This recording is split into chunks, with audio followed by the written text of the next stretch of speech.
What's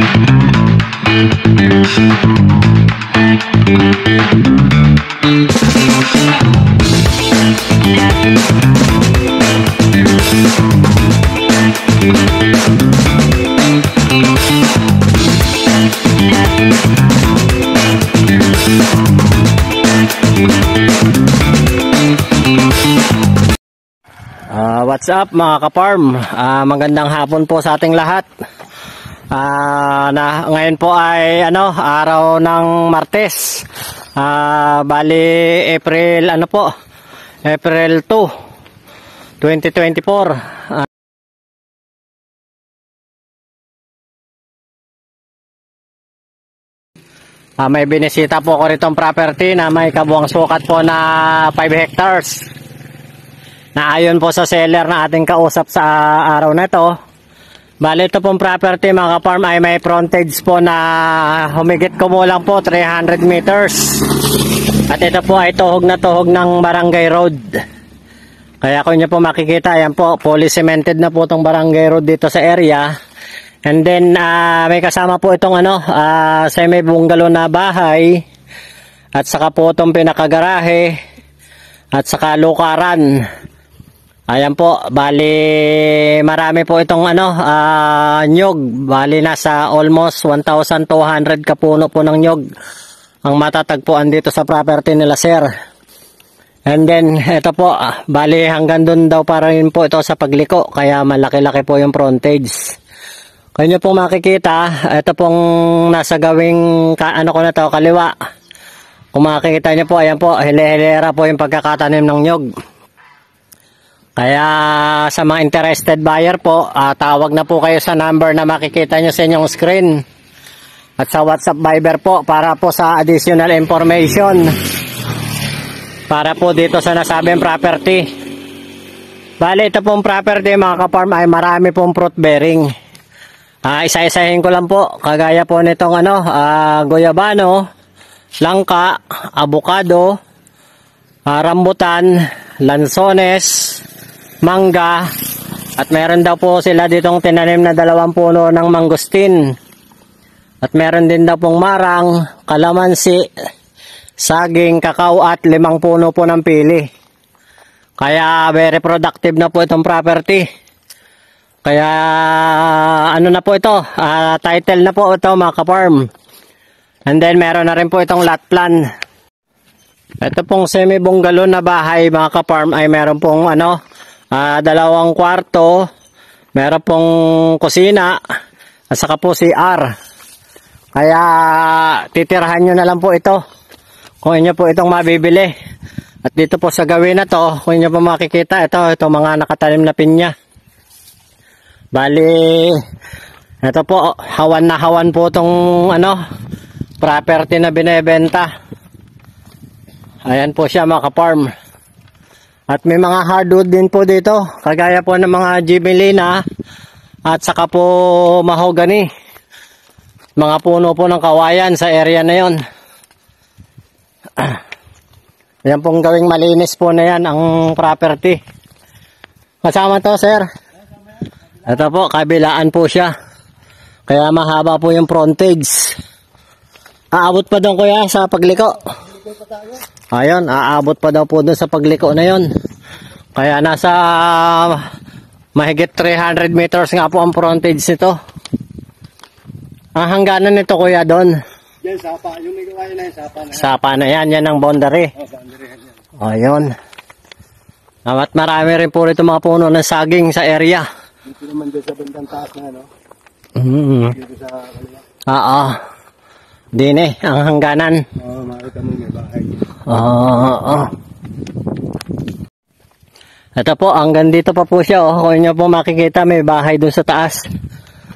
Kaninong bahay yung kuya? Ay, sa kabilang lupa. Hindi na siya sakop. Boundary siya. Bukod yun, bukod. Doon sa kabilang property. Oo. Hanggang din yung naglilinis. Oo. Ang nyog po din mga ka-farm ay nasa humigit kumulang pang 1,200 kapuno. Kasama po itong mga matataas na nyog. Ay, Joel! Ang boundary nito kuya ha. Ito dito sa may... Yan. Ay, may saging na yan. Yan may saging. Ito pati yung... Maba, Oo. 100. Hindi lang 300 ang frontage ito. Yan. Ito, may Madre de Cacao. Ito, yan. Oo. Ito lang. Ayan, boundary. Ito na po mga ka-farm ang pinaka-boundary ng property. Ayan, may muhon. Ito po yung muhon. Direct yan doon. Oo. Ito sir. Oo, pataas yan. Ayan po mga ka-farm. Ito po yung pinaka-boundary ng property papunta sa taas. Mas malawak po yun nandito sa gawing ano natin na to, kanan. Bali ang hangganan po dito sa likod natin ay yung pong pinakasapa. Kaya ang kabuuan po itong nasa gawing kanan po natin na to. Bali ito pong property mga ka-farm, kung nyo pong sasadyain ay nasa ano po ito, nasa 6.5 kilometers po mula po sa town proper po ng Buena Vista. And then kung mag-ano naman po kayo ng ano rito, magta-travel kayo papunta dito, nasa ano lang po ito, nasa 5 minutes po o to 10 minutes. Pinaka ano na po yon, sagun sa inyong pagpapatakbo. Ito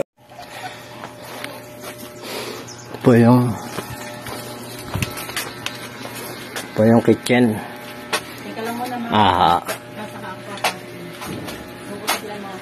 Kitchen. Ito po mga ka-farm, kung nyo po makikita itong papaya. Harvest na po ito din sa pinaka ano niya, sa property. Ito po yung loob ng bahay.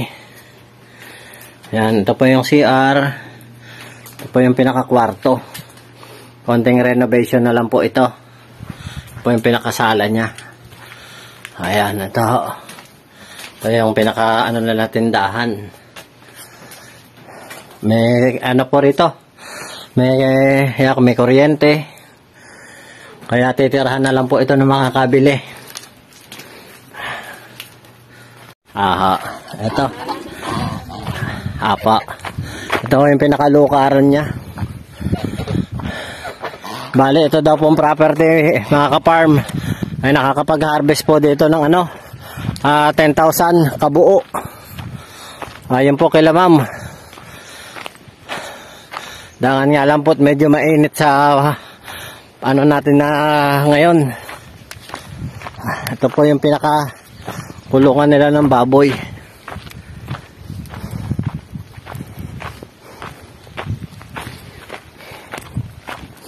Dito po maaari kayo mag-alaga. Kaya meron po pala sila din mga native.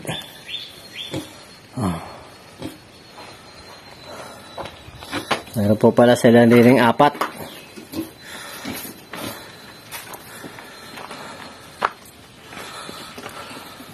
Ang pinakahangganan po nitong property mga ka-farm ay sapa. Ayon po kila ma'am. At kung nyo po makikita pagkakahele-helera nitong nyug. And then meron din po rito may linya po ng kuryente dito sa gitna.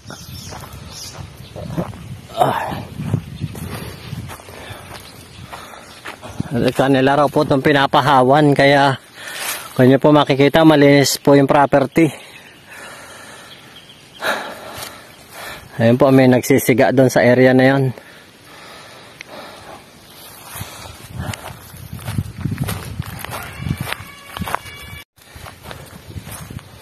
Kasama po itong maraming puno ng kawayan na to.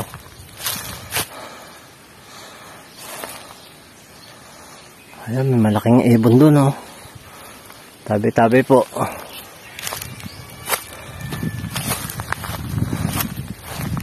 Ito po ang pinakahangganan.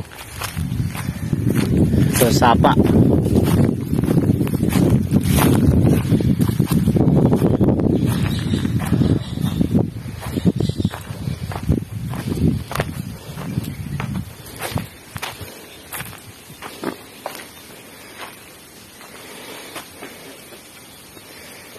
Ito po ang hangganan. May mga nahuhuli daw po din ng dalag din sa area. Ano, dahil lalaki ng kawayan.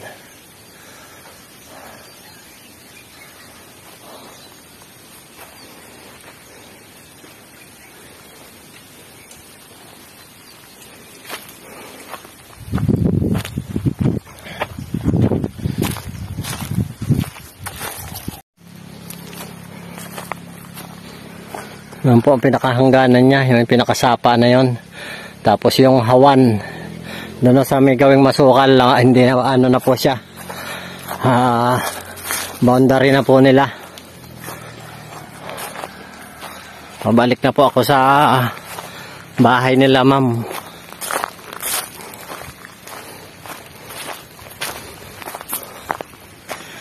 And then take note po, dito po sa area mga ka-farm.